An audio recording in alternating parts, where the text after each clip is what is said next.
Colocar aqui na. Boa noite, pessoal. Sejam bem-vindos a mais uma aula do nosso curso de processo de fabricação, certo? Falamos dos processos na última aula, finalizando a parte de conformação mecânica, e agora nós falamos da parte de usinagem. Olha que interessante, porque o processo anterior, nós deformávamos o material no formato que nós queríamos. E agora, nós usamos o seguinte: nós vamos esculpir o material para chegar na forma que desejamos, tá? Seria mais ou menos próximo de esculpir mesmo. Igual quando a gente vê, por exemplo, um pedaço de madeira que você vem com uma faca ali e vai tirando até chegar no formato que eu quero. Então, esse seria uma referência de raciocínio da parte de usinagem. Eu vou ficar sem olhar o chat aí, se alguém tiver alguma pergunta, me avisem que eu vou deixar aqui para ficar mais dinâmica a apresentação. Ok? Então, colocar aqui o ponteiro. Processo de usinagem agora. O que é o processo de usinagem? É todo o processo pelo qual a forma de uma peça é modificada pela remoção progressiva de cavacos. Então, os resíduos que eu retiro, como se fosse, por exemplo, vou serrar uma madeira, aquele pó da madeira, aquele farelo de madeira que sai durante o processo de serrar um pedaço de madeira, aquilo ali é o cavaco, ou aparas do material. No caso, como nós falamos da área de mecânica, maioria das vezes falamos de material metálico ou não metálico, certo? Se for o caso de outros metais que não forem metais, né? Por exemplo, um plástico, uma madeira, né? Outros casos assim. Então, a usinagem permite acabamento de superfície de peças fundidas ou conformadas. Então, o processo de usinagem vem quase sempre depois de uma fundição, de uma conformação, ok? Para quê? Para melhorar, fornecer melhor aspectos e dimensões mais precisas ou com maior grau de exatidão.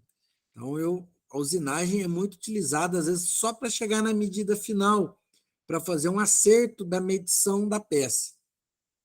E a possibilidade de abertura de furos, roscas, rebachos, nós vamos ver essas opções.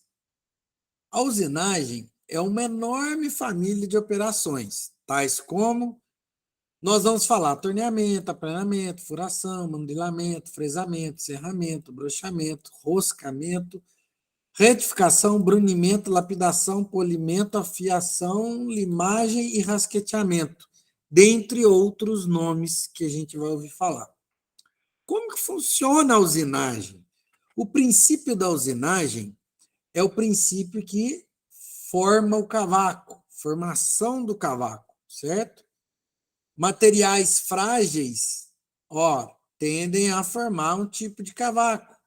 Materiais dúteis, eu tendo a formar outro tipo de cavaco. Mas, basicamente, a formação do cavaco é o quê? Eu tenho essa parte branca aqui, que é a ferramenta.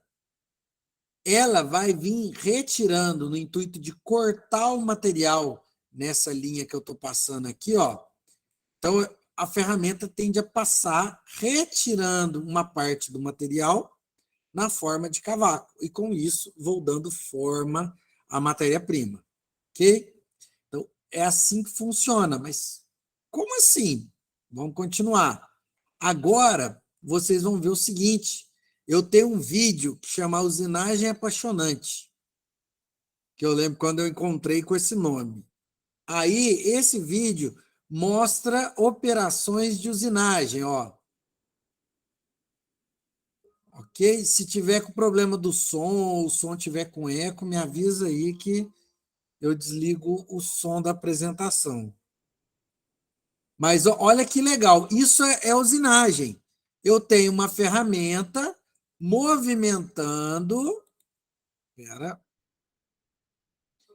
eu tenho uma ferramenta movimentando e retirando cavaco, certo? As aparas, mas é mais chamado de cavaco.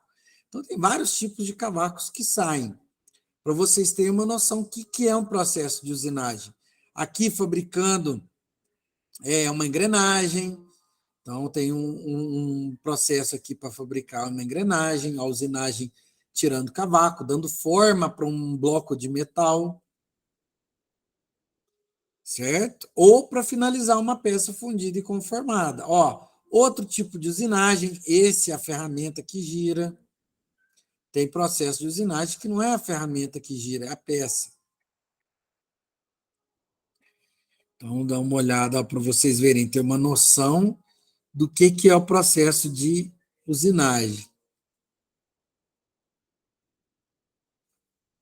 Aí vai ser um processo de torneamento. Então, aqui a peça está girando nesse momento e retirando muito pouco material, que é um processo de acabamento da peça. Então, ó, do lado direito já foi usinado, do lado esquerdo da ferramenta ainda não tinha sido. Aqui, uma ferramenta também retirando material.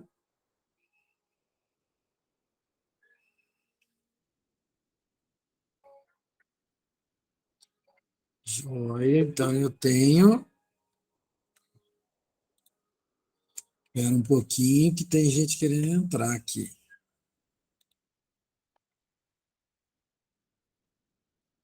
Pronto, voltando, retornando à nossa programação normal. Então, aqui eu tenho exemplos para quê? Para vocês visualizarem. Mas a dica fica o seguinte: inclusive, se vocês estiverem querendo visualizar sobre usinagem, recomendo até vídeo do telecurso também. Tem uns videozinhos no YouTube ali. Eu não lembro se eu coloquei, para o caso de vocês, algumas situações, que ajuda muito a se situar, a visualizar o processo em si, o que é usinagem, algum processo específico. Então, aqui eu estou vendo a retirada do cavaco, né? Eu estou fazendo um rebaixo aqui num formato circular, né? Então, tem ferramenta própria para isso. Ó, retirando cavaco, então tem uma ferramenta trabalhando.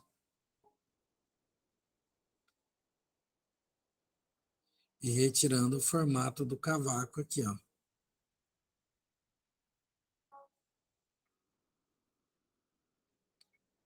Muito calmo que já deve estar quase acabando, é rapidinho.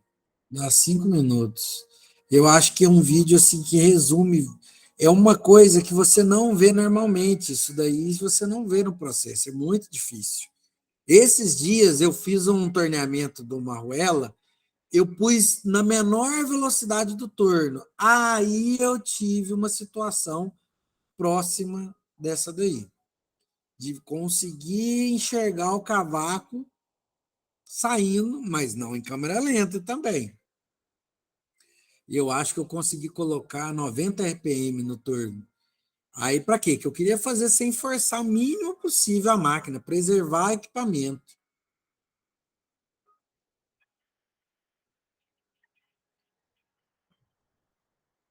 Porque muitas das vezes a potência de usinagem é muito grande. Então, acaba que a ligação até de energia lá tem uma situação que ela não consegue, desarma o torno. Aí, ok. Então, nós vimos aí alguns exemplos de usinagem, né? Basicamente tem muito torneamento e fresamento, tá? EPIs, né? Então tomar cuidado, tem muitos lugares que tem um protetor para cabelo, principalmente as mulheres tomarem cuidado com cabelo comprido, porque tem peça que gira. Para quê? Para o cabelo não pegar e causar um acidente. Principalmente em tornos mais antigos, equipamentos que não têm muita proteção, então sempre corrente, blusa solta. Não. Então, é bem importante os óculos de proteção para não machucar o olho. sapato de segurança para peças não caírem em cima, protetor auricular ou abafadores, dependendo do grau de barulho do processo. Avental justamente para preservar que a roupa sua não vai cair por cima do equipamento. Eu já vi casos de quase que teve pessoas que tiveram acidentes, quase acidentes feios, de agarrar a camisa, a sorte que estava com a camisa velha, puxando e foi rasgando, e ainda conseguiu desligar em cima da máquina, puxar ele para o meio ali. Rede para cabelo, em alguns casos, caso do cabelo, por exemplo. Proibido anéis, pulseiras, correntes, então muito cuidado com isso daí, porque, inclusive, tem muita empresa dessa parte de usinagem que faz isso. Você tem um lugarzinho que você vai começar a trabalhar, você põe sua corrente, relógio, anel, coloca tudo no canto. Por quê? O risco é grande. Então, vai manusear ali, às vezes engancha alguma coisa, a pessoa perde o dedo, perde a mão por conta de o equipamento puxar. E dependendo da velocidade que está trabalhando, o risco é muito rápido. Puxou e já machucou ali, já causou acidente. Tá? Então, atenção com isso daí. Tendo feito começando da parte de usinagem, podemos agora partir para quê? Para a classificação. Lá na apostila, deixo registrado aí, que lá tem contando uma história da usinagem, algumas coisas, tem um contexto todo lá que é bom depois dar uma lida também. Tá? Se achar que tem algumas partes que tem bastante conteúdo, quem tiver com disposição, dá uma lida melhor, mas não pode ir passando pelos pontos principais ali, que é o que a gente acaba abordando. Eu acabo falando aqui durante a nossa aula dicas de estudo, como fazer o conteúdo render aí. Então, nós temos aqui usinagem, processo de fabricação com remoção de cavaco, exemplo, a usinagem, e sem remoção de cavaco, que nós falamos, por exemplo, da conformação mecânica. E agora vamos falar da usinagem. Dentro da usinagem, nós temos a usinagem convencional e a usinagem não convencional, certo? Convencional são mais populares, equipamentos mais comuns de se encontrar. Não convencional, você pode, por exemplo, trabalhar numa indústria e conhecer muito daquele processo, mas às vezes só tem naquela indústria, não é uma coisa tão popular assim, o que acaba confundindo um pouco, certo? Porque às vezes tem gente que conhece a realidade da pessoa é aquele processo, mas aquele processo que é a realidade daquela pessoa não é um processo convencional que você tem em vários lugares.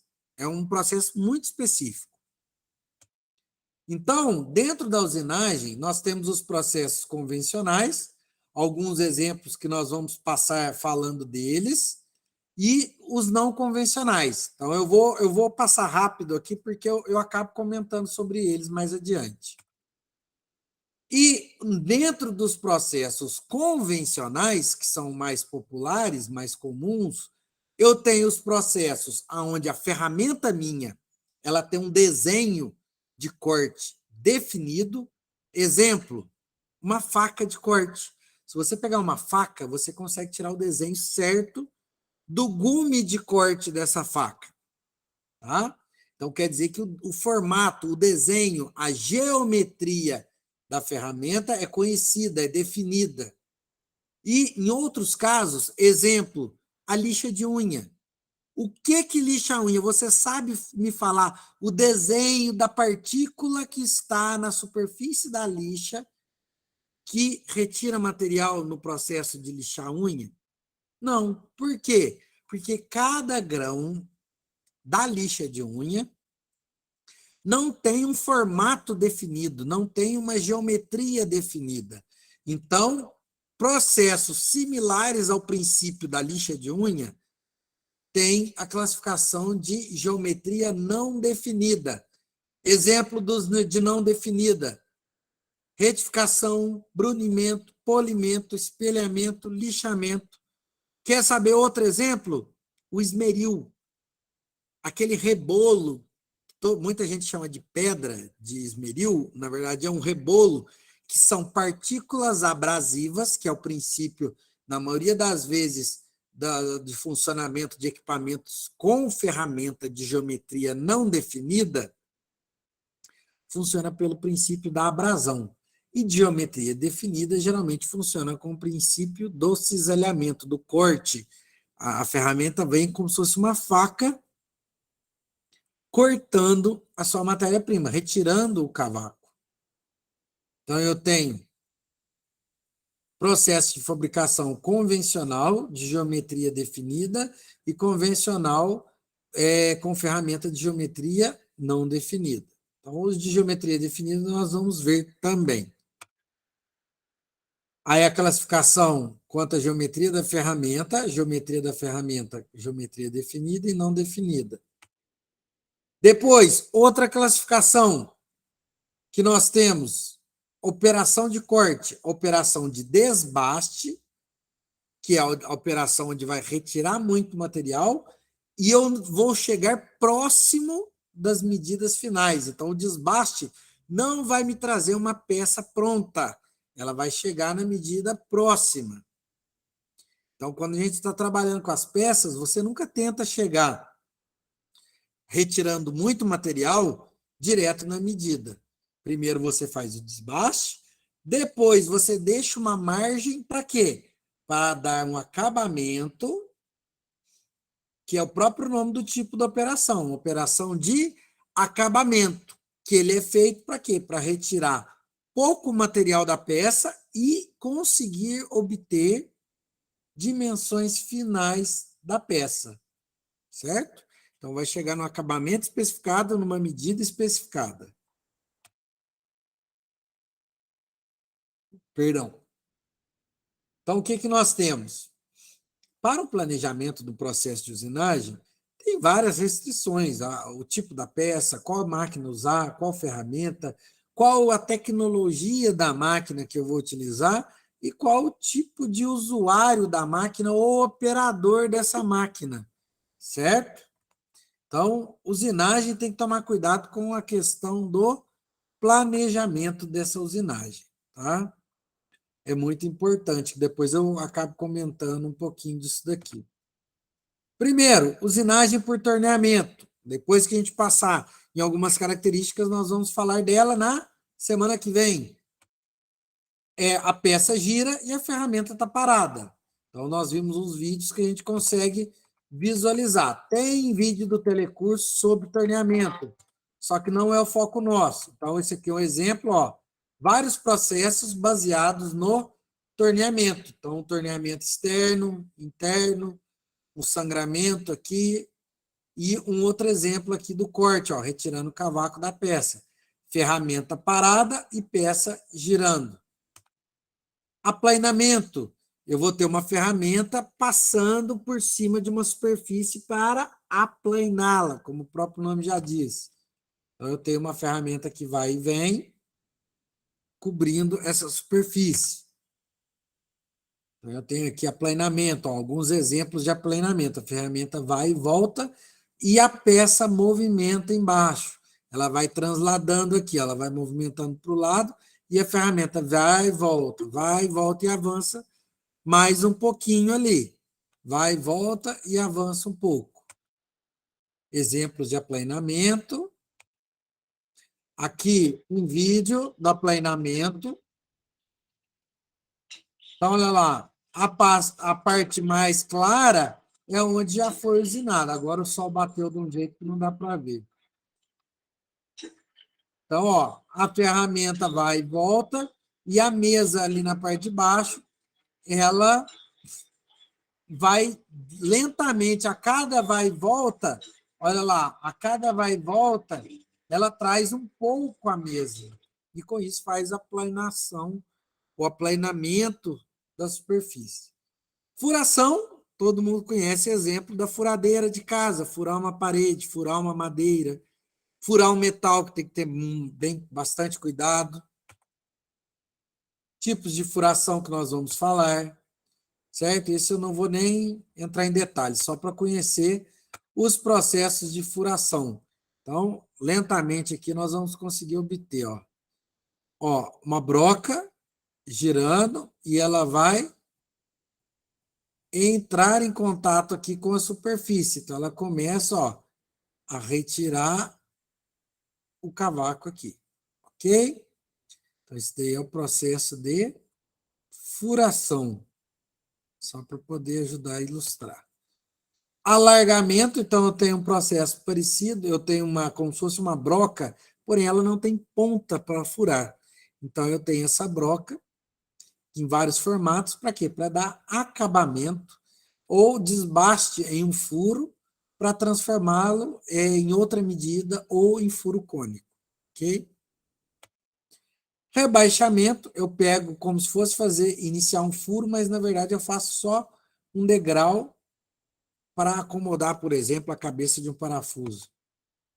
Mandrilamento, então mandrilamento, eu tenho uma ferramenta girando e ela vai trabalhando a peça, seja mandrilamento interno, externo, cônico, certo? Então eu tenho esse eixo diferente aqui.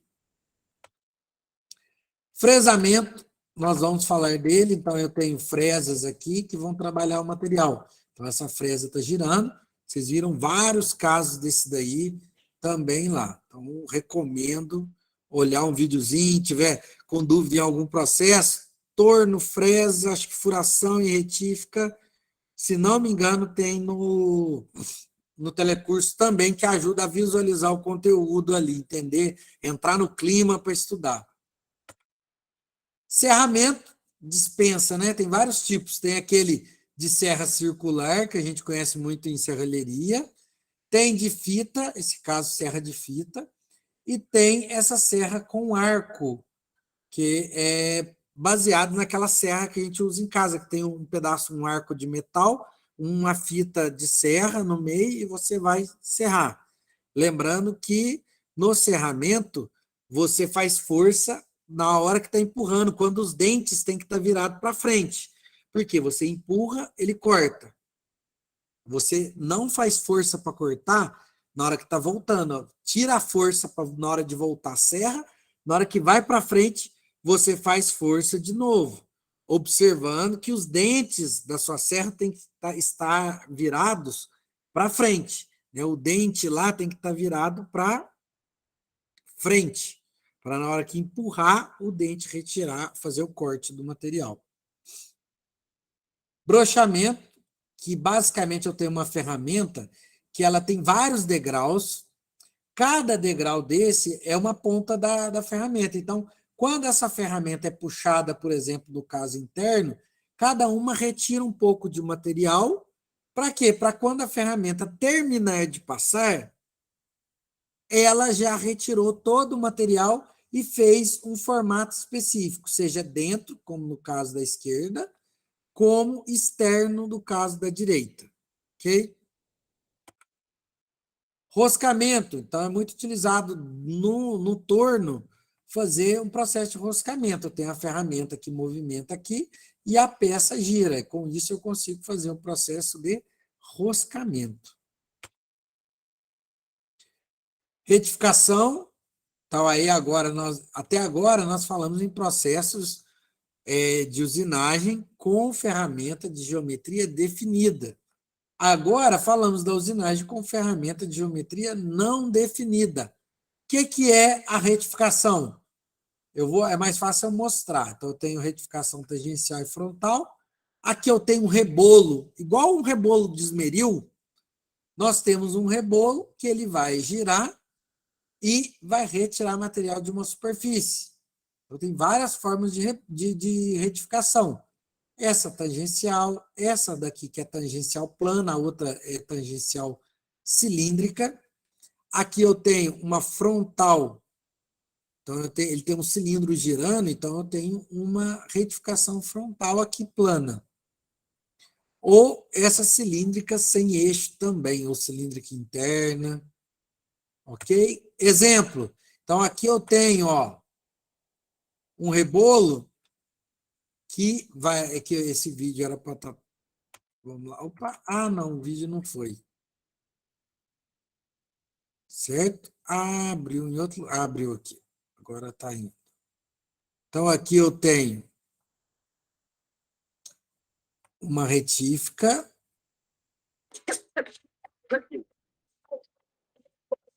Deixa eu tirar aqui.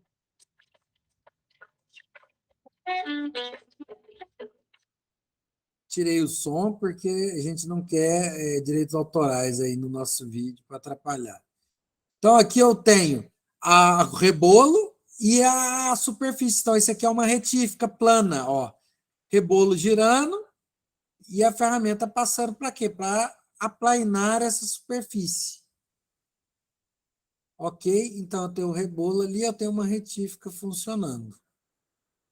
Ok? Para nós termos um exemplo aí de o que é uma retífica. Ok? Vamos seguir adiante. Então, outro exemplo aqui, só que de retífica cilíndrica, mas para não demorar muito, eu avancei. Então, aqui nós temos o brunimento, é um processo onde eu tenho essas superfícies aqui, ó, essa daqui que eu estou marcando aqui, essa superfície, ela é feita de um material parecido com aquele do rebolo. Para quê? Tem uma aplicação específica, se você olhar lá, para riscar a camisa de cilindro de motor de carro, que é o processo de brunimento que complementa o processo da retífica. Ok? Aqui mais de perto, uma ferramenta de brunimento no meio e a peça achurada de cinza. Lapidação, então processo de usinagem por abrasão, mas que é basicamente só para dar acabamento nas peças mesmo, acertar acabamento e não é tanto para medida não. Não é o foco. Polimento, então a gente já sabe por quê, quando vai polir o carro, mas não é polir com cera, porque cera não pule. Cera de carro vai encerar o carro. O polimento é feito com partículas abrasivas que vai retirar uma pequena camada do verniz do carro no intuito de dar novamente acabamento na pintura, certo? Então, é um caso específico. O polimento mesmo no carro, ele não é recomendado constantemente, é de bem espaçado, tipo, a cada 5, 10 anos que você vai dar um polimento no carro, por exemplo, para acertar, às vezes a pintura está um pouco fosca, quer dar o brilho novamente para a pintura, aí o pessoal vai dar um polimento para dar uma reativada no verniz, melhorar o acabamento superficial do verniz da pintura, mas retira um pouquinho de material. Espelhamento, né, que é o mesmo princípio da lapidação, só que aí algumas aplicações específicas. O lixamento, então é muito comum você pesquisar processos de lixamento e achar, por exemplo, uma lixa de fita e que vai usar, por exemplo, para trabalhar com madeira. É muito comum. Você vai trabalhar com madeira ou em algumas oficinas mecânicas de manutenção, eu tenho uma lixa de fita. Para quê? Porque ela vai circulando e você vai passando a peça ali e fazendo um processo de lixar alguma parte, dar acabamento. Jateamento, então já pode ter ouvido falar do jateamento de areia, né? Ou jateamento com granalha. É o quê? Basicamente, algum material abrasivo que eu vou jogar com ar comprimido em elevada pressão, impulsionar ali para fazer um jato daquele elemento e esse jato conseguir trabalhar a superfície do material, mas geralmente é voltado também para acabamento. Superacabamento, que você vai ter também um grau de qualidade superior, mas não é o foco nosso. Afiação, que a gente pode ter também, é o mesmo caso de você pegar uma broca que você perdeu o formato da ponta dela, se desgastou, e você procurar recuperar a medida da ponta dessa broca. É muito comum acontecer isso daí, certo? Limagem é um processo de utilização de limas, só que eu não gosto de classificar como geometria não definida, porque se você observar as arestas de corte da lima, você conhece o formato delas. Não é um formato aleatório, como se fosse uma lixa de unha, o rebolo de um esmeril, certo? Tamboreamento, onde eu pego peças e chacoalho ali dentro, vou girando um tambor, e essas partículas vão dando acabamento, por exemplo, em peças fundidas ou em peças feitas por conformação, por exemplo, também. Aí, usinagem não convencional, que nós falamos aqui usinagem, agora falando do processo não convencional, nós temos os seguintes exemplos que nós vamos falar.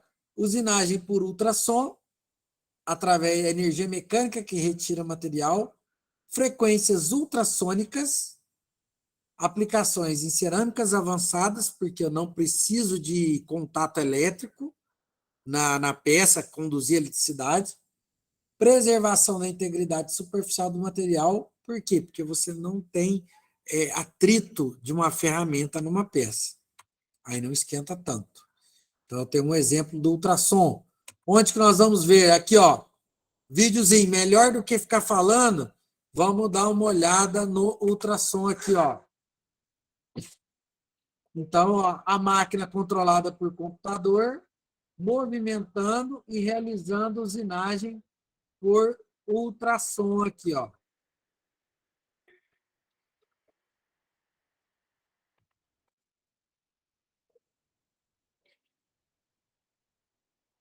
Olha lá, então eu tenho um sistema que utiliza ultrassom para usinar a peça.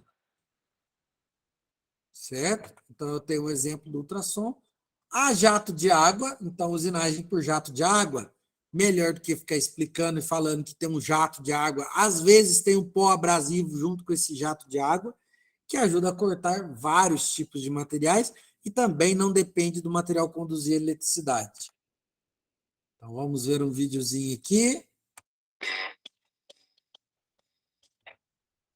Espera que eu tenho que tirar essa música.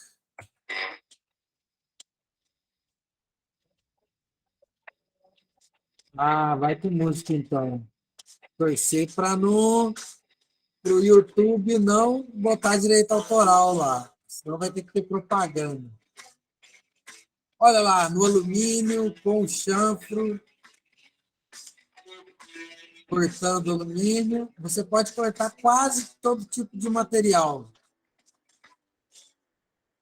Então, você consegue cortar quase todo tipo de material com jato de água.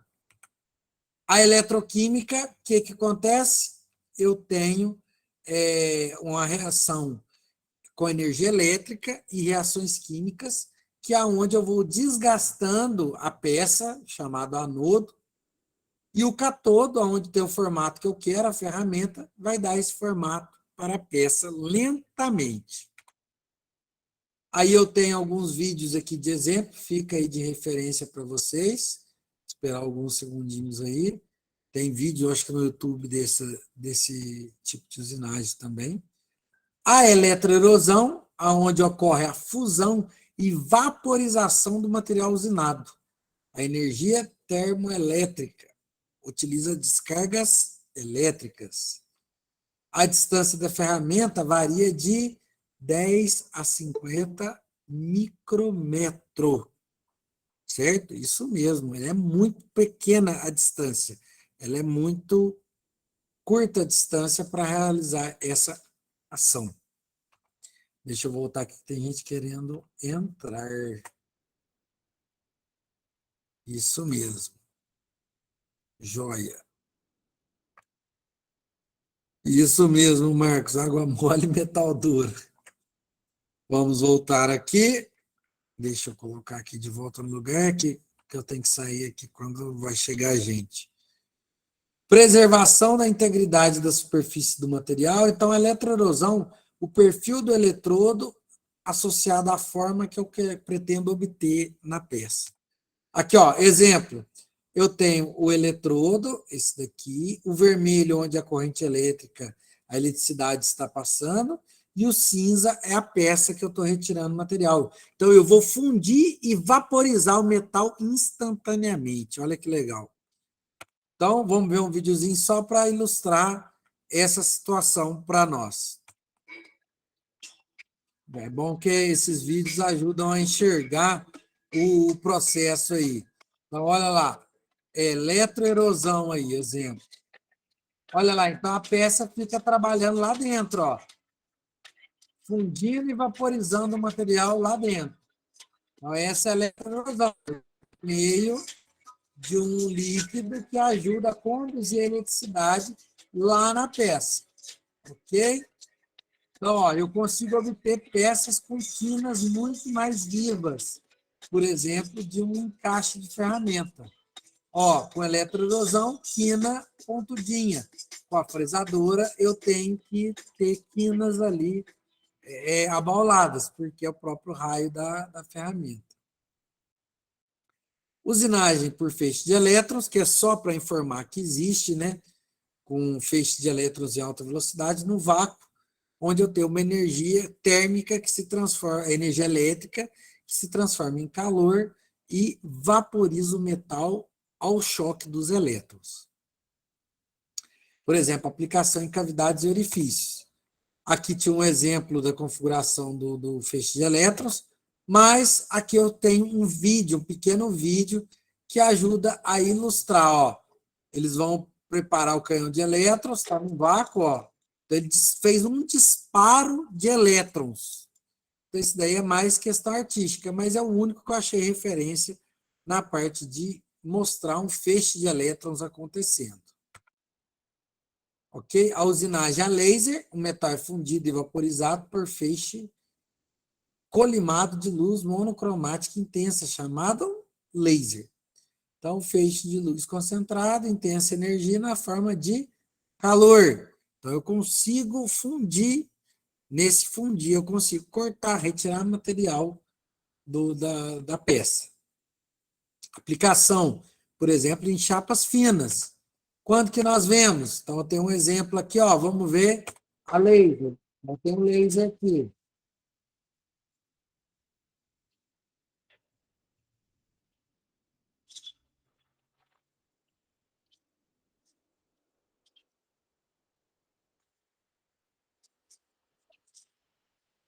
Perdão.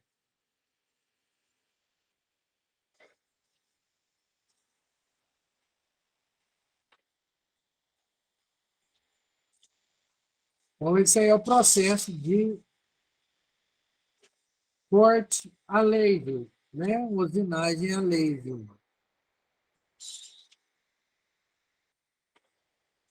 Olha que interessante.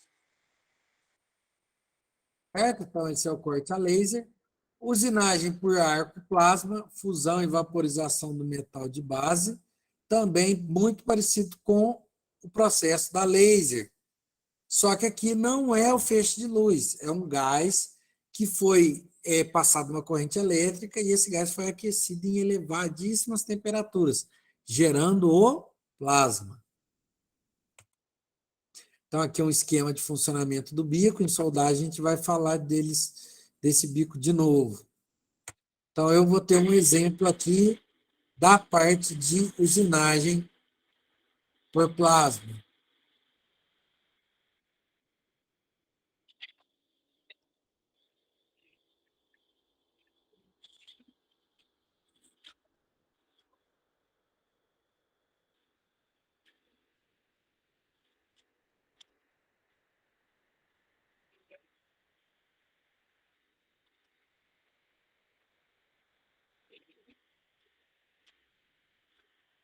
Certo? Então, nós temos aí, ele vai fazendo os furos e depois vai cortar, assim como a gente tem nessa chapa aqui, ela vai cortar as outras chapas, aproveitando aquela chapa de metal ali para aproveitar os espaços.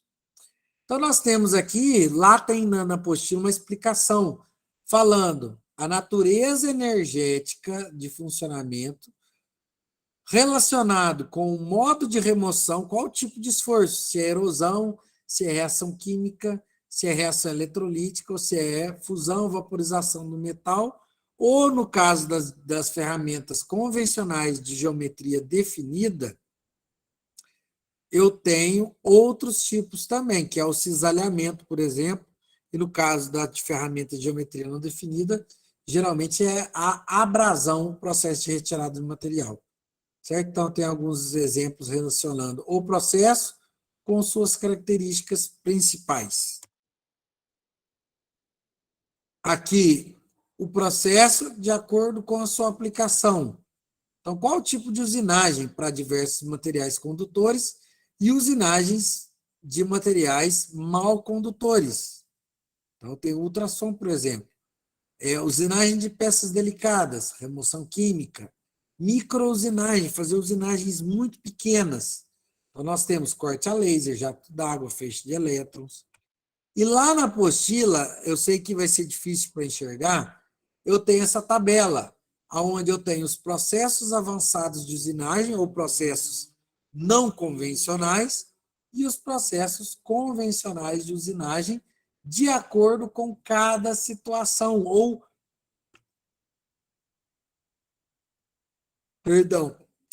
por exemplo, você definir. Eu preciso remover o material por cisalhamento, então eu tenho uma opção. Materiais não ferrosos, metais não ferrosos. Eu preciso que vá usinar? Ok. Então, por exemplo, é aplicável a usinagem convencional para materiais não ferrosos. Agora, tem aqui, ó, regular. Oxicorte é regular, não é muito bom para materiais não ferrosos. Não indicado, ó, materiais metálicos não ferrosos.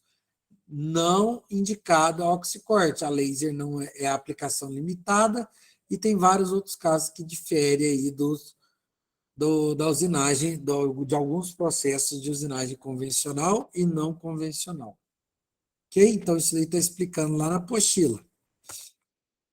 Aí, com isso, finalizamos a parte de introdução da usinagem. Para quê? Para podermos falar que a usinagem precisa de definição de parâmetros de entrada e de saída do processo. O que é parâmetro de entrada e parâmetro de saída?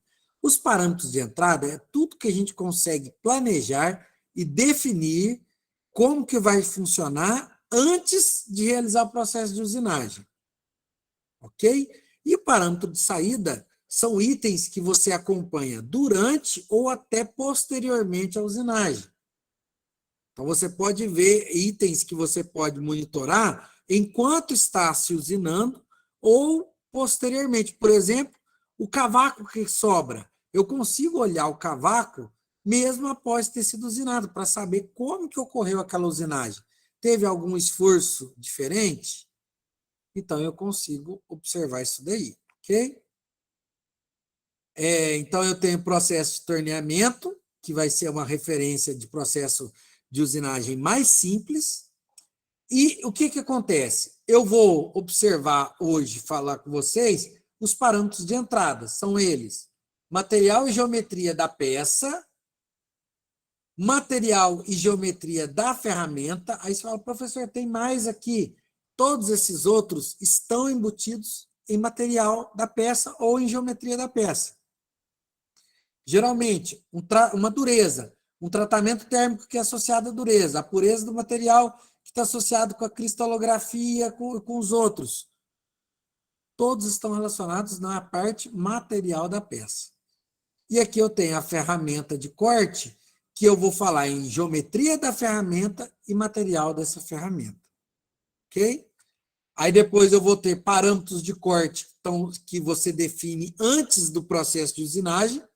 Por exemplo, avanço, profundidade de corte e velocidade de corte. E o tipo de ambiente de corte, seja a seco ou com fluido de corte, ou também chamado de fluido lubrifrigerante. Ok? Então, basicamente, isso daí. E o tópico máquina-ferramenta. São os parâmetros. Já deixa eu pular, sem delongas, vamos seguir adiante para não atrasar para vocês aí. Parâmetros de entrada. Então, o que nós temos? Primeiro, material da peça. O que é esse material da peça? São as propriedades desse material para você usinar. Como assim? Propriedades físicas, químicas, mecânicas. Por exemplo, dureza, resistência à tração, composição química. Então, para usinagem, você tem que estar por dentro, por exemplo, de propriedades dos materiais na área de mecânica geral. Por quê? Porque para eu saber avaliar um material da peça, uma dureza desse material para usinagem, isso me remete ao conhecimento de materiais. E o principal conceito em material da peça é o conceito de usinabilidade. O que é usinabilidade? É a capacidade do material da peça poder ser usinado. Então, se o material é fácil de se usinar e não gera muitos problemas, ele tem boa usinabilidade. Ok? Então, a usinabilidade está associada à dureza e resistência mecânica, dutilidade, condutividade térmica, taxa de encurramento, dentre outras características ou propriedades mecânicas. Certo? Então, usinabilidade é a capacidade do material ser usinado. Boa usinabilidade, fácil de usinar o material da peça. Alguns exemplos, desde o alumínio, melhor usinabilidade nesse caso, e passando, piorando, diminuindo a usinabilidade, sentindo aqui, ó, de cima, da esquerda para a direita, e depois continuando aqui embaixo, da esquerda para a direita. Desde o da liga de alumínio, passando por aço carbono, ferro fundido, aço liga, aço inox, até o mais difícil de se usinar, que seria a liga de titânio, nesse caso. Ok? Depois entramos em material da peça. Então, o material da ferramenta, você vai perceber que ele influencia na característica da usinagem. Um material de boa usinabilidade, que engloba várias características, vai dar uma usinagem mais fácil, gastando menos esforço, com uma ferramenta que não exige grandes propriedades. Depois, nós entramos falando de material da peça, endurecimento por deformação, ou chamado encruamento, ok? Então, lembrando que, lembra do trabalho a crente, trabalho a frio, né? No trabalho a frio, se você deformar o material, ele encrua. Então, dependendo do material da peça, se ele consegue deformar, então você pode haver um endurecimento por encruamento. Por quê? Porque às vezes ocorre uma pequena deformação no ato de se usinar.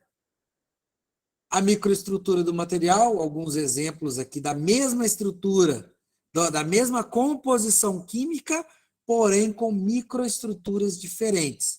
E cada microestrutura me dá propriedades mecânicas diferentes. Questionamento do material da peça.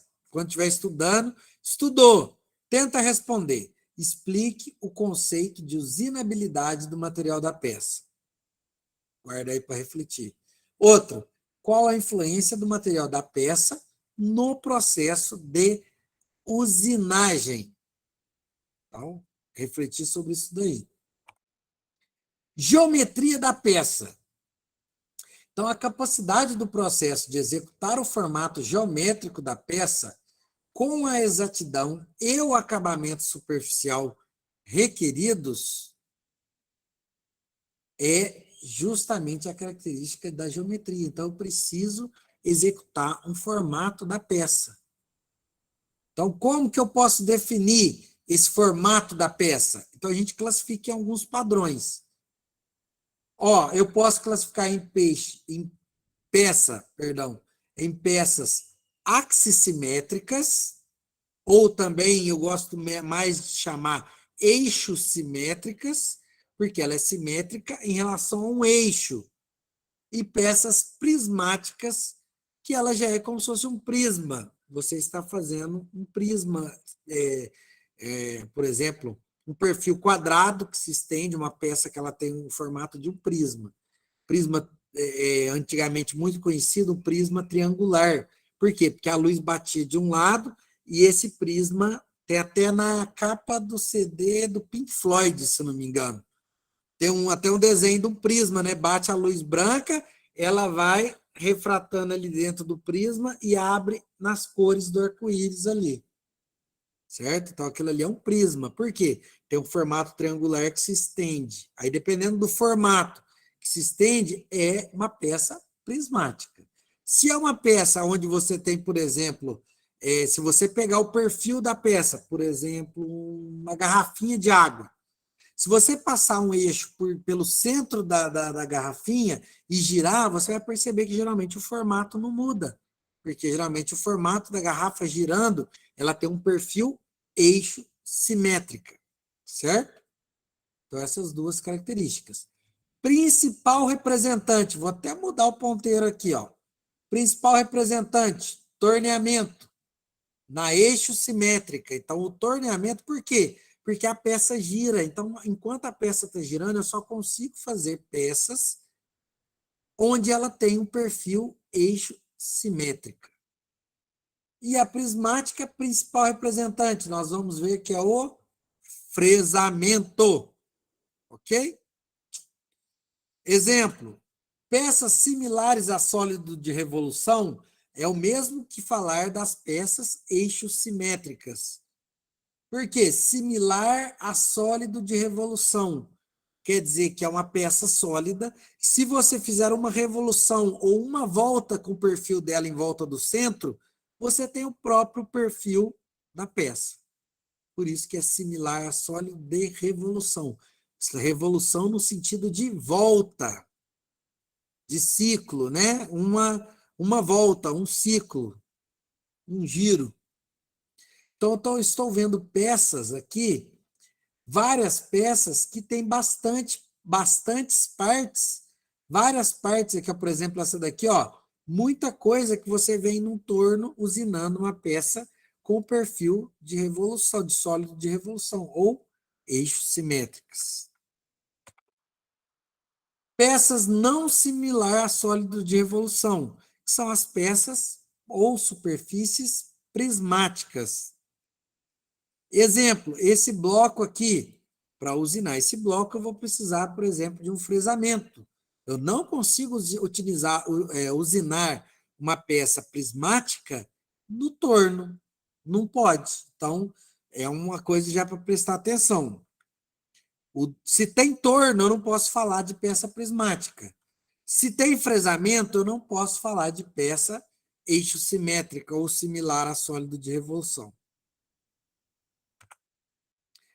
Depois eu tenho, na geometria das peças ainda, peças muito pequenas, por exemplo, uma engrenagem do tamanho de um grão de pólen.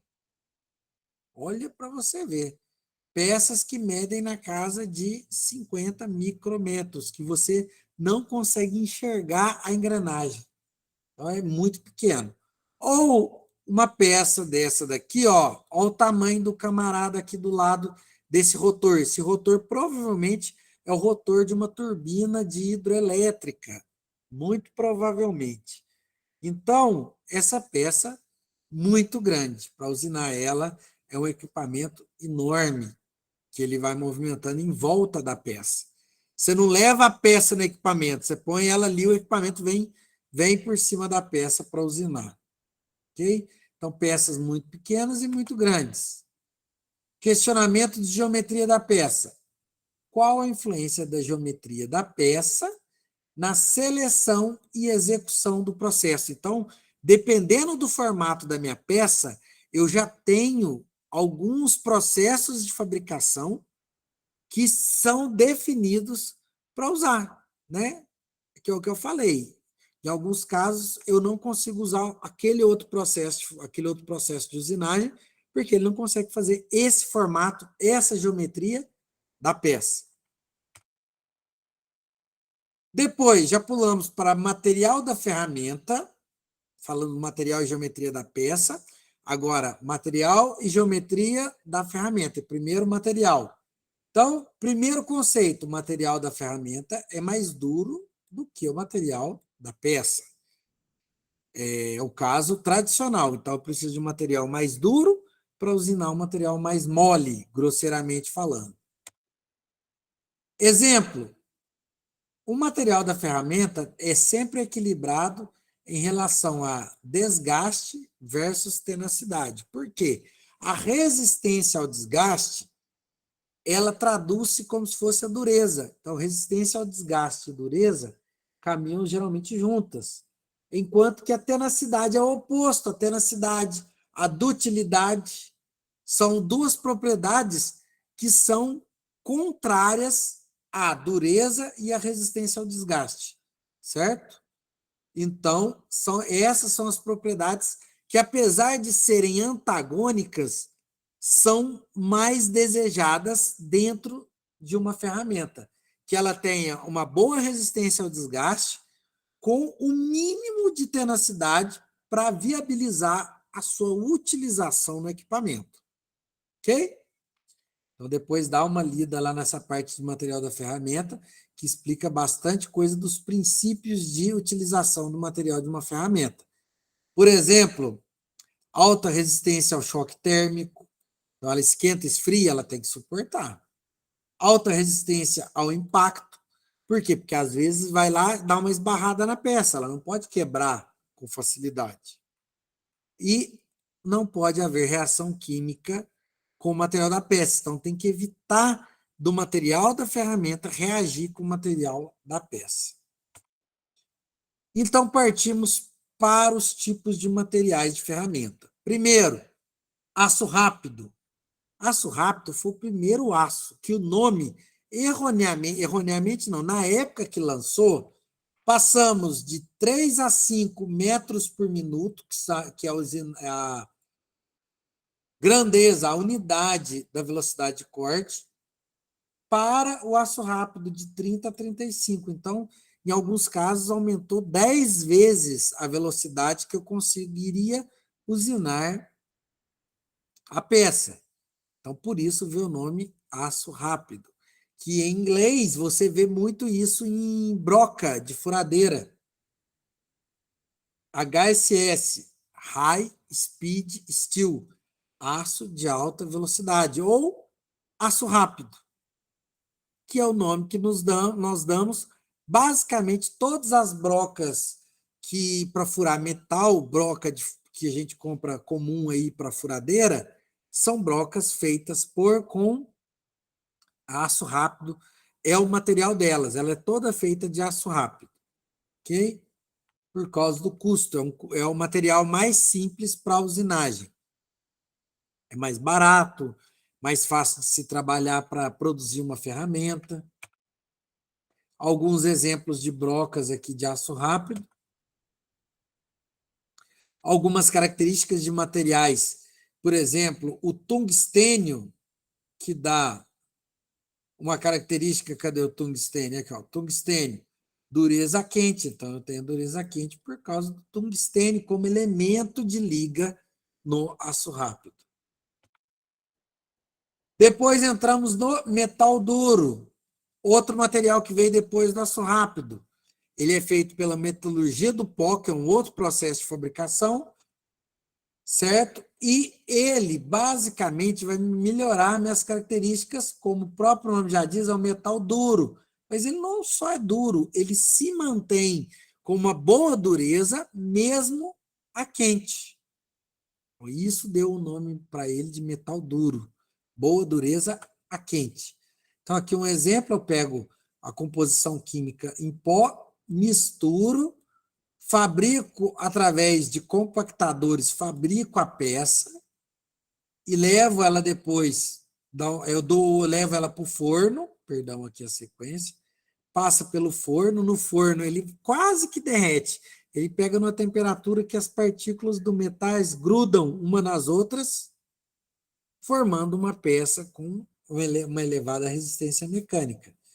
E com isso, depois do forno, vai para dar acabamento nessa ferramenta, nessa pastilha, e depois ela é encaminhada nas caixinhas para ser utilizada na indústria para usinagem. Então, eu tenho elementos como carbonetos de titânio, que aumenta a resistência, carboneto de tântalo e de nióbio, que aumenta a tenacidade. Então, eu tenho elementos que aumentam a dureza e elementos que ajudam a manter a tenacidade do metal duro. Por quê? Porque não adianta eu ter uma dureza elevada e a tenacidade muito baixa. Vai inviabilizar aquele material como material de uma ferramenta de usinagem. Eu tenho várias camadas que geralmente medem de 3 a 5 micrômetros, ok? No metal duro ali. Essas camadas podem variar. Uma camada que dá uma boa aderência para outro material. Então, pode ser trabalhado pelo processo de deposição de vapor químico ou processo de deposição de vapor físico de material em cima de outro. Então, essas camadas podem variar de 3 a 12 camadas. Geralmente, os revestimentos carboneto de titânio, carbonitreto de titânio, nitreto de titânio ou carboneto de titânio, alumina e nitreto de titânio. Então, esse do meio é o de ligação entre as outras duas camadas. Aqui o exemplo. Observa aqui, os carbonetos de titânio, tântalo e nióbio, que ajuda na absorção de impacto, na tenacidade do material. Carboneto de tungstênio, que consegue manter uma característica de dureza quente. Carbonitreto de titânio, dureza quente. Esse caso aqui está mostrando como intermediário revestimento de alumina, que é o preto, e revestimento de nitreto de titânio, que é o amarelinho aqui por cima.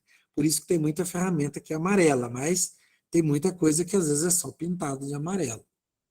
Broca do chinês, geralmente, sem querer desmerecer, mas você põe para furar a broca, primeiro que vai a tal daquela camada amarela que não tem nada a ver, provavelmente, com nitreto de titânio. Ela perde com muita facilidade.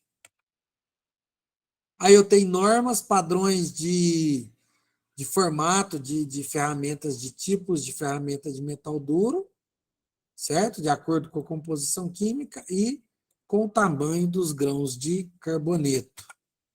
Algum exemplo aqui retirado de um catálogo de ferramenta, onde ele mostra a aplicação e características para cada tipo, cada classe dessa de aplicação dos materiais e de acordo com a aplicação de cada um deles. Ok? Exemplos. Eu tenho aqui algumas pastilhas, mas isso que nós estávamos falando de metal duro. Fechou esse metal duro, entramos para materiais avançados de usinagem, aonde eu tenho a pastilha na letra A de cerâmica branca, letra B, cerâmica mista ou cermete, C, PCD, que é diamante policristalino, e o D, que é o CBN, que é o nitreto de boro cúbico, que inclusive você já deve ter falado em broca de vidia para furar parede. A vidia lá é um CBN patenteado por uma empresa. Então, todo mundo falava broca de vidia. Por quê? Porque eles tinham a referência do material para recobrir a broca. Então, o CBN de uma empresa chamado de vidia. Então, no materiais de cerâmica, o que aconteceu? A velocidade de corte pode ser de 4 a 5 vezes maior que as ferramentas de metal duro. Quer dizer, quanto maior a velocidade de corte, menor é o tempo que eu vou ficar usinando. Então, tem essa vantagem. Possibilidade de utilizar baixos avanços por causa da alta velocidade de corte. Porém, depende do equipamento obter essa velocidade de corte também. Então, eu consigo chegar até 1.000 metros por minuto. Então, é uma velocidade bem grande para usinagem. Então, já digo de antemão, dica, a maior velocidade de corte na usinagem é obtida com cerâmicas. Pode ser cerâmica branca, com óxido de alumínio elevado, ou a cerâmica mista, que tem menores, porém a tenacidade do material é maior. A dureza cai um pouco, mas melhora a tenacidade. Certo? Depois entramos nos diamantes, onde eu tenho diamantes naturais e sintéticos. Diamante natural não é utilizado para usinagem. Por quê? Porque ele é anisotrópico. As propriedades mecânicas variam de acordo com o sentido da estrutura do diamante. Então, não serve para usinagem tradicional, mas o sintético, sim. O diamante sintético, que é o diamante policristalino, ele é isotrópico, quer dizer, qualquer sentido dele, a resistência é a mesma. Então, eu tenho camadas de aplicação, por exemplo, de diamante na superfície de uma ferramenta, geralmente de metal duro, que dá uma camada de uma espessura, por exemplo, de 0,5 micrômetros. Então, não é 0,5 milímetros, é 0,5 micrômetros. Perdão, aqui, ó. Aqui o primeiro M é de micrômetro. Ok? Só que tem que tomar cuidado. Por quê? A usinagem do ferro fundido não foi possível com diamante em virtude da afinidade do ferro com carbono. Então, o ferro fundido que tem uma afinidade alta com carbono e o diamante é carbono. Então, ele tem muita tendência a reagir o carbono da ferramenta de corte do diamante com o ferro presente no material da peça. Ok? Toma muito cuidado com isso daí. E o CBN, que é um material obtido sinteticamente, parecido com o diamante sintético. Só que ele suporta uma temperatura elevada, enquanto, por exemplo, o diamante ele suporta 2.000 graus, o diamante não suporta 900 graus sem ocorrer o processo da estrutura do diamante mudar e virar grafite. Aí não usina mais nada. Então, ela é utilizada, por exemplo, CBN para usinagem de aços duros, mesmo em condições difíceis. Aço rápido, ligas resistentes a alta temperatura, à base de níquel e cobalto.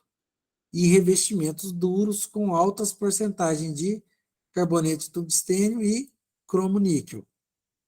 Então, isso daí é característica da aplicação do CBN. Ok? Então, ele tem uma boa resistência ao impacto, pode ser utilizado em grãos abrasivos. Então, tem grão abrasivo, por exemplo, para um esmeril, para uma retífica, que é utilizado grãos de CBN. Ok? Aqui onde é 1 milímetro, é 1 micrômetro. Aqui também, esse não é milímetro, é micrômetro. Ah, não, esse é milímetro, sim. Pode ser aplicado velocidade de corte de 50 a 200 metros por minuto, avanços de 0,1 a 0,3 milímetros. Aqui é milímetro, sim. Lá no 1 que não é. E profundidade de cortes sempre menores que 2,5 milímetros. Ok? Então, esse é o caso, característica do CBN.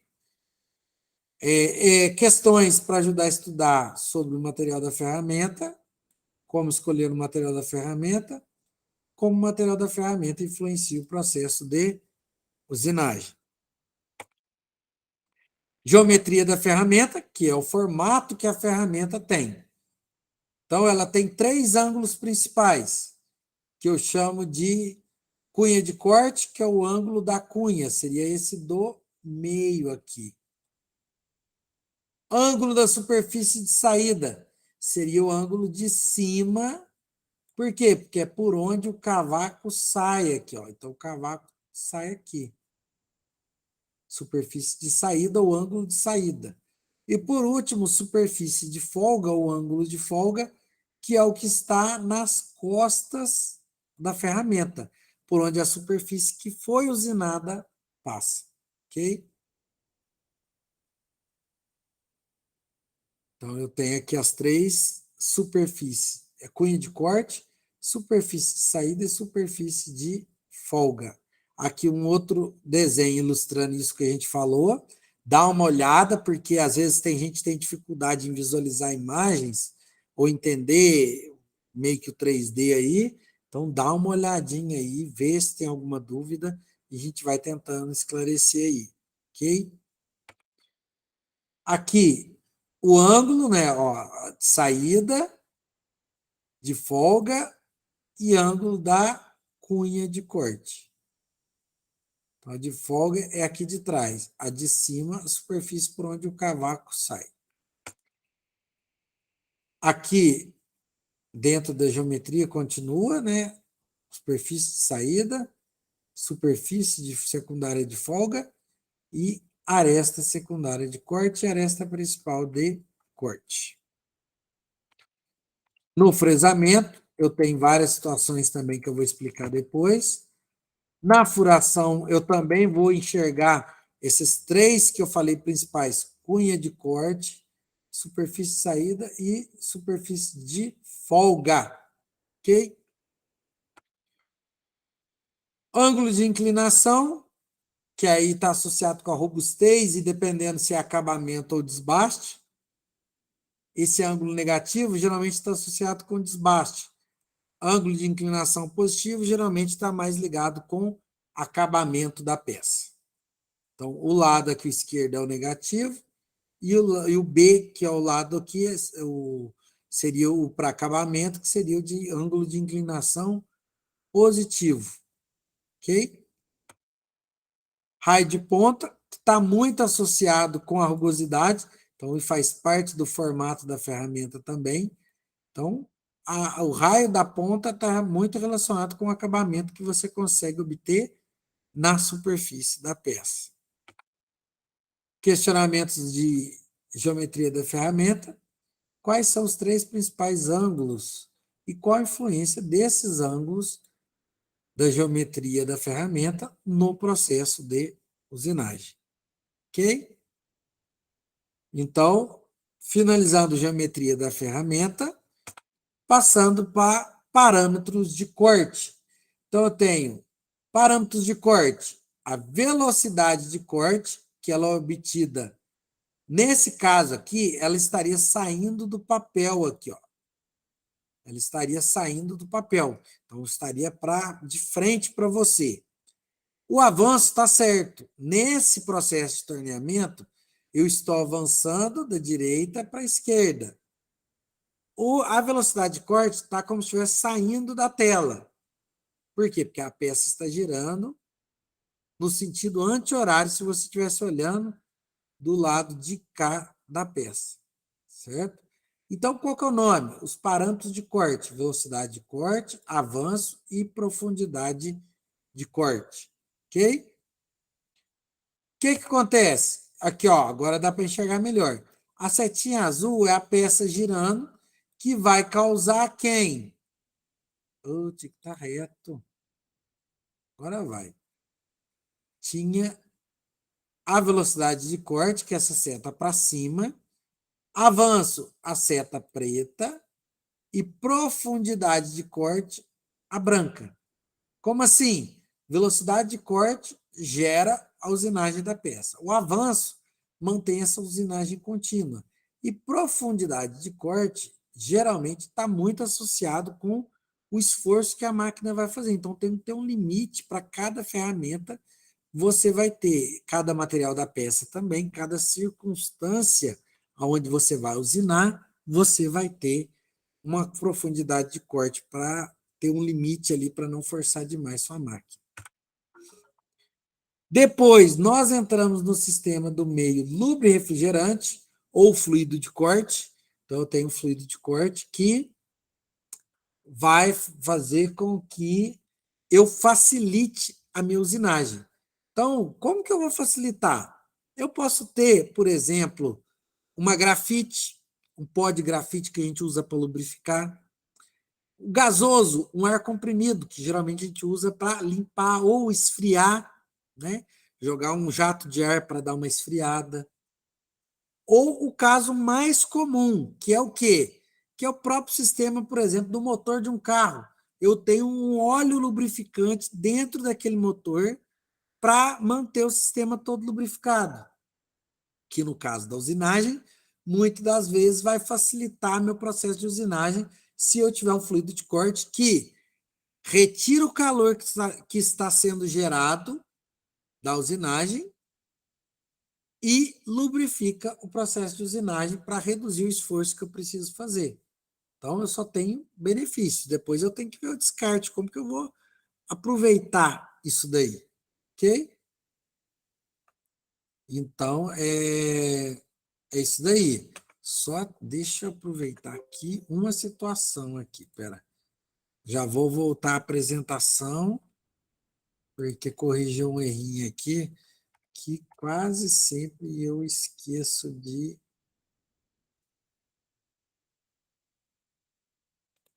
apresentar, aqui de corrigir. E com vocês aqui a gente dá até uma animada aqui para corrigir. Pera, deixa eu voltar aqui a apresentação. Vai voltar a aparecer aí para vocês.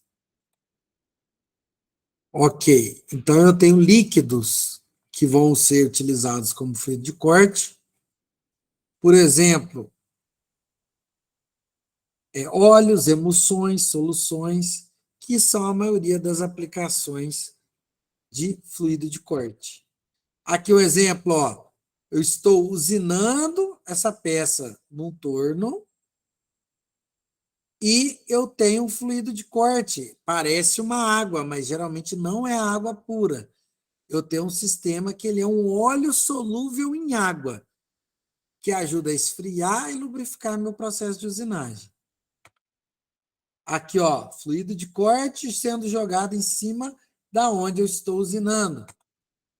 Então, tem vários exemplos aqui, ó, de fluidos de corte que eu vou jogando para quê? Para facilitar meu processo de usinagem. Então, eu tenho a direção que eu posso jogar de fluido de corte. A mais fraca é a A. Eu tenho casos que a B já ajuda bastante, a C e, excepcionalmente, quando é possível, que são ferramentas mais caras, eu tenho fluido de corte sendo injetado internamente na ferramenta. Exemplo no torno. Ó, eu tá fraco aqui, eu não estou conseguindo. A pressão, a vazão do fluido de corte está ruim. Agora não, pego aqui, ó, começo a jogar por trás, pelo lado. Para quê? Para que esse fluido de corte vá pegar justamente aonde precisa. Ok? Então, caso da furação, alguns exemplos aí. Caso da fresa, algumas orientações sobre posicionamento de fluido de corte. E o que dá de vantagem esse fluido de corte? Aumenta a vida da ferramenta, reduz a força, que a gente já falou, melhora o acabamento da superfície da peça usinada, aumenta a eficiência, porque eu consigo arrancar mais material com menos força. Reduz o risco de distorção, porque esquenta menos. E protege o conjunto máquina-ferramenta de um esforço excessivo. E protege contra oxidação. Aqui, ó, um exemplo de um defeito que pode ocorrer.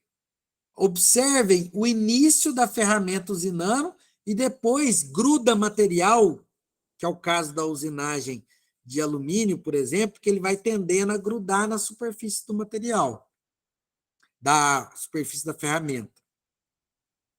Eu já fiz o teste e é assim mesmo com velocidade baixa. Tem uma explicação lá na apostila. Ó, tá certinho, ferramenta usinando, perfeito. Aí quando vê, vai mudar agora, ó. Ó a diferença. A mesma ferramenta, só que agora, olha aqui, é outro formato a ponta. É outra ponta que está usinando ali o material. Certo? Então, muito importante isso daí. Ok?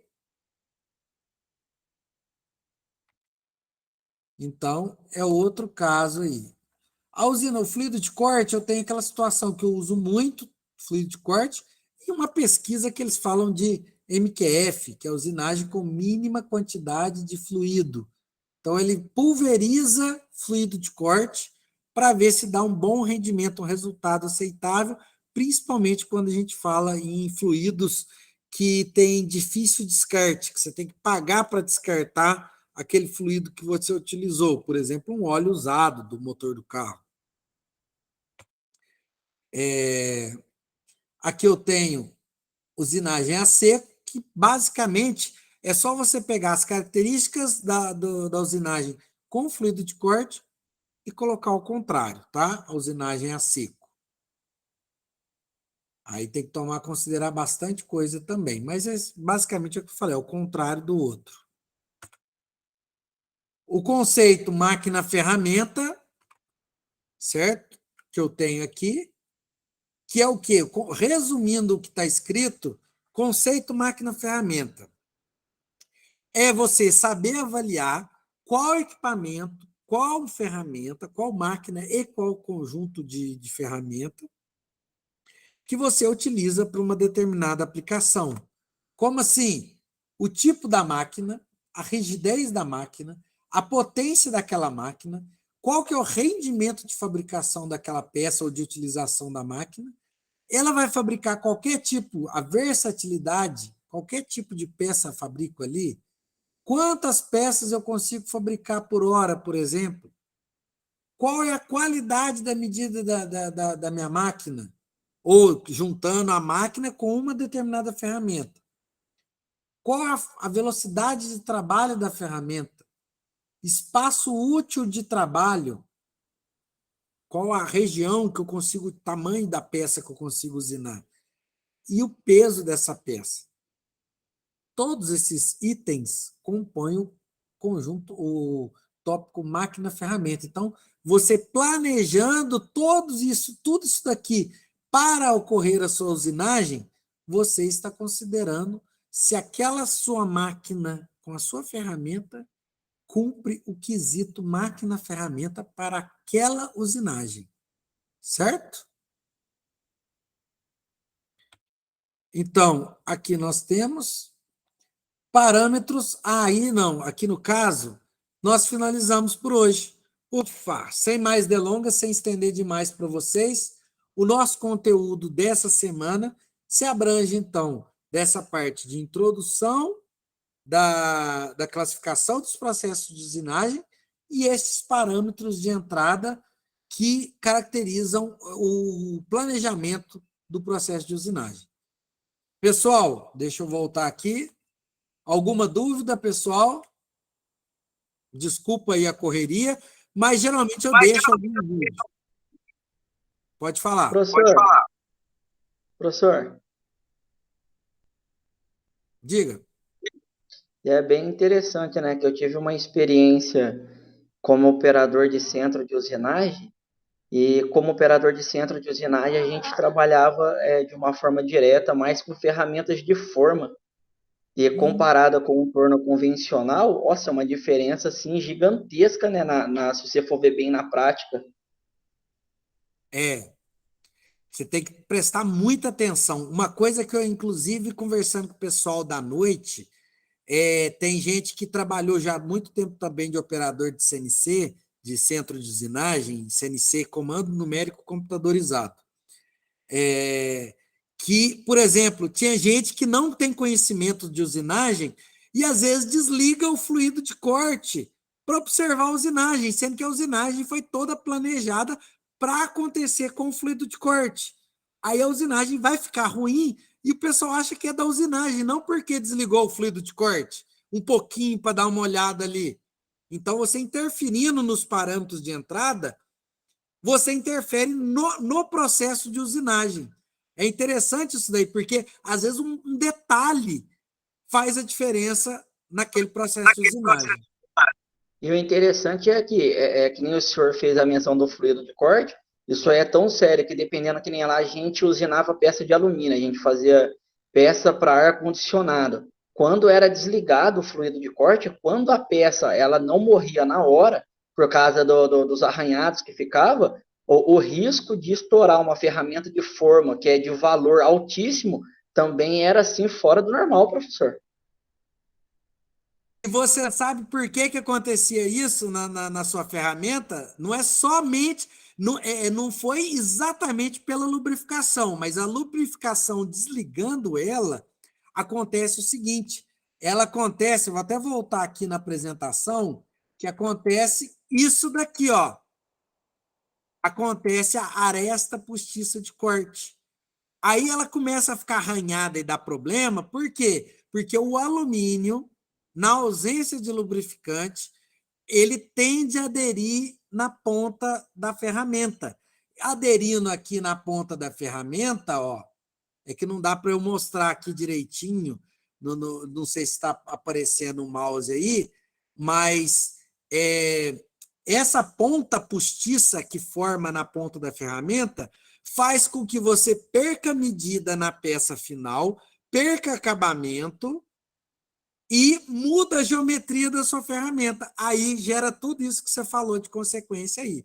Então, é justamente resultado, porque usinagem, assim, a gente trabalha com precisão de medida. Deixou cair a aresta postiça de corte, perde tudo que é o objetivo da usinagem. E ela perde mesmo, professor, porque assim, existe uma tolerância da tolerância, mas tinha limite que você perdia, chegava a perder um lote de peça. Principalmente, tinha algumas peças que a gente pegava, que a gente tinha muita broca de forma, e ela era responsável por trabalhar no assento cônico.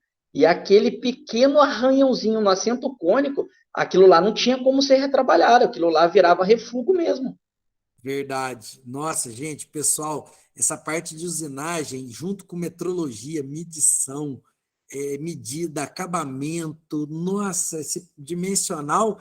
Ó, para quem não tem contato da área de mecânica, eu fico muito feliz, igual você está falando aí, Andrew, que é o relato, igual o pessoal presta atenção, é importante, a gente não fala um negócio à toa aqui, não, mas é muito importante aí. Obrigado pelo relato aí. De nada, professor.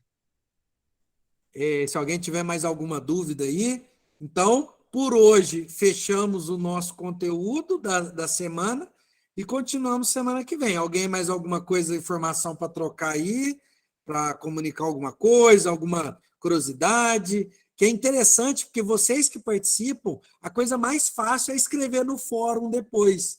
Porque aí eu vejo alguém falando do jeito que eu peço lá, falo, não, nossa, eu fico até feliz quando eu leio o comentário lá no fórum depois, eu fico assim, eu peço desculpas por nem sempre poder estar me manifestando no fórum, porque às vezes o tempo que eu tenho, eu vou lendo os comentários lá no fórum. Aí eu acabo que às vezes eu leio no e-mail e não estou no AVA para responder, para deixar meu comentário. Mas fico muito feliz quando o pessoal deixa aquele comentário de vivência, que viu, pode ser até uma coisa meio boba, mas não, eu prestei atenção e vi que aquela peça é feita, fui ver lá o vídeo, que aquela peça que eu vi ao vivo e a cores, eu vi que ela é fabricada usando alguma coisa que a gente está aprendendo naquela semana, por exemplo.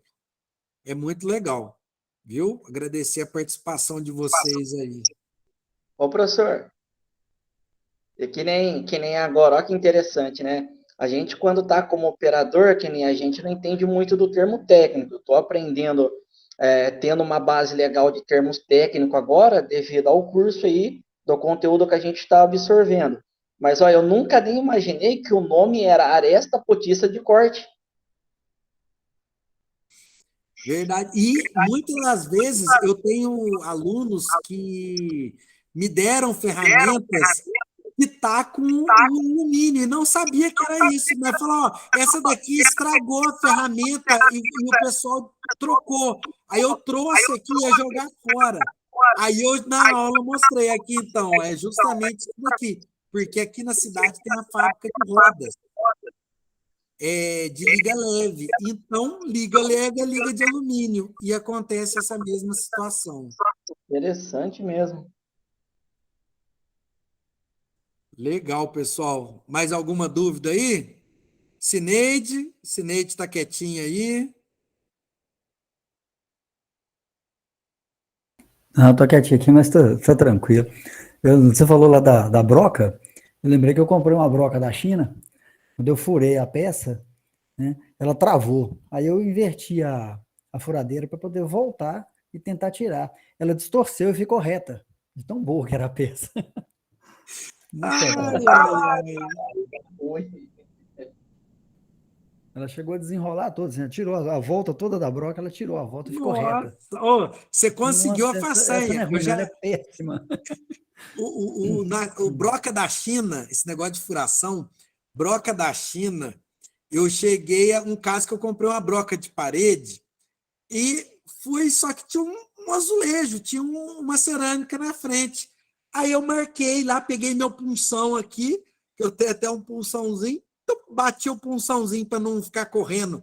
É a dica, inclusive, em piso, está sentado na parede, eu peguei meu punção, ou você pega um prego, um parafuso, e dá uma batidinha com o martelo para ele fazer um quebradinho ali no lugar para ajudar a guiar a broca.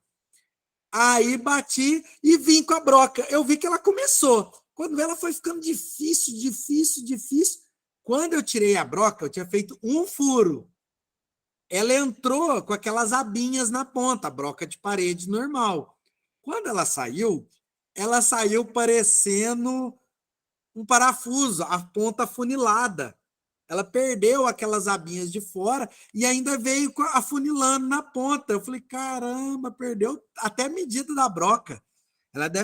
Ela era de 8 milímetros, eu acho. Ela deve ter saído com 5 milímetros lá na pontinha da broca, mais ou menos. Deve ter perdido uns 3 milímetros na ponta do diâmetro. Mas é cada coisa que vem da China aí que acaba que a qualidade é bem duvidosa, material, eles fazem um negócio para imitar a broca boa, mas o material às vezes não bate, ou não tem tratamento térmico para economizar na fabricação, né? Então, tem tudo isso aí interfere. Bem observado, interessante, Cineide, isso aí eu peço licença para vocês que eu sempre uso essa experiência trocada para enriquecer nas aulas aí, eu vou passando adiante as informações aí para sempre o pessoal ter mais gente aprendendo sobre o assunto. Tranquilo. Depois eu vou procurar. Eu acho que eu ainda tenho essa broca aqui. Depois eu vou procurar. Se eu Ah, achar ela, então manda a foto. Pode vou te mandar mandar. uma foto dela. Eu vou procurar Depois, ela, se ver se ela precisar, pega o tá na zap caixa de lá ou manda ferramenta no ainda. e-mail. Manda a foto para mim que eu vou comparar. Depois de colocar a broca normal e a broca distorcida. Distorcida, ficou ótima. É borreta praticamente. Essa É, de afunilar a ponta também, eu já tive umas 3 assim. Aí eu parei de comprar essas brocas. Falei, não, tem que comprar não coisa dá. boa.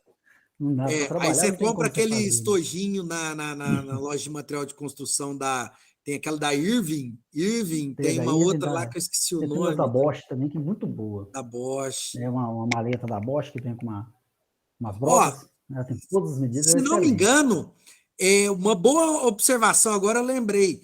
Quando compra a broca, se você perceber essa broca da China, ela não vem gravada lá perto de onde está gravado o número, o diâmetro da broca, ela não vem gravada a sigla HSS, de aço Realmente, rápido. eu notei isso mesmo, só que eu não sabia o que era o HSS, agora eu estou sabendo, né? Então, HSS é a sigla de aço rápido em inglês.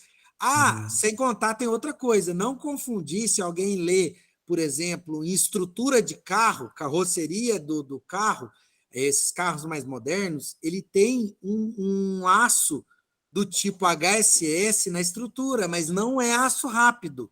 Thiago, só para te Lá na lembrar, você está estrutura do. gravando ainda? Tá, ainda está gravando. Lá no aço da Ah, tá. estrutura do carro, HSS significa aço de alta resistência, é High Strength Steel, aço de alta resistência, né, na estrutura do carro. Então, porque eu já li um artigo sobre estrutura de carro que vinha HSS. Aí eu falei, opa, não é o HSS da usinagem, que é High Speed Steel. Aí, para não confundir, que se estiver lendo em algum outro lugar e ver a mesma sigla, tem que ver o contexto que está essa sigla aí. Beleza? Joia, bacana. Joia. Então, pessoal, se não tem mais dúvidas, eu agradeço a presença de vocês. Vou interromper a gravação aqui, guardando em registro, então, o nosso bate-papo aí. Fico muito feliz da participação de vocês também, para contribuir na nossa aula, porque quanto mais a gente aprende ou vai ensinando, a gente percebe que a gente aprende enquanto ensina também. Isso é muito verdade. Então, fica o registro de vocês aí. Vou interromper a gravação. Quem tiver dúvida, estou à disposição aí. Espero vocês saindo da sala aí e esclarecer mais alguma coisa. Até a próxima Obrigada, aí. professor. Boa noite. Boa noite, Marta. Até a próxima. Obrigado. Boa noite, Até. cara. Boa noite a todos.